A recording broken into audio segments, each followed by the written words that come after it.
Jésus dit à ses disciples, un homme riche avait un gérant et l'on vint lui dire que ce gérant gaspillait ses biens. Le maître l'appela et lui dit, qu'est-ce que j'apprends à ton sujet? Rends-moi compte de la façon dont tu as exercé ta charge, car tu ne pourras plus être mon gérant. Le gérant se dit en lui-même, mon maître va me retirer ma charge, que ferai-je? Je ne suis pas assez fort pour travailler la terre et j'aurai honte de mendier. Ah, je sais ce que je vais faire. Et quand j'aurai perdu ma place, des gens me recevront chez eux.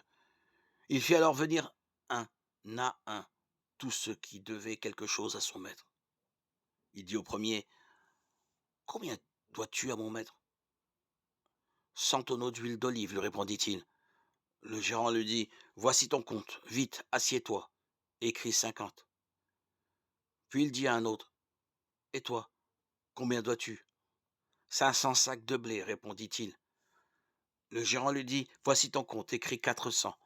Le maître de ce gérant malhonnête le loua d'avoir agi si habilement, car les gens de ce monde sont bien plus habiles en affaires les uns avec les autres que ceux qui appartiennent à la lumière.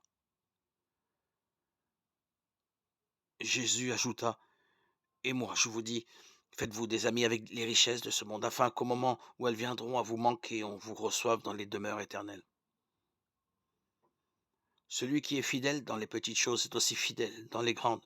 Celui qui est malhonnête dans les petites choses est aussi malhonnête dans les grandes.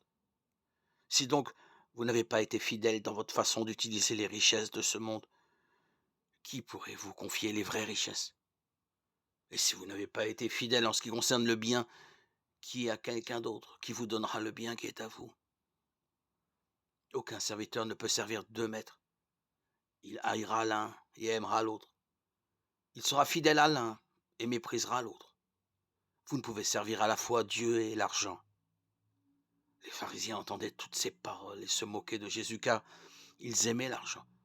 Jésus leur dit, vous êtes ceux qui se font passer pour justes aux yeux des hommes, mais Dieu connaît vos cœurs, car ce que les hommes considèrent comme grand est sans valeur aux yeux de Dieu. Luc 16, 1, 15.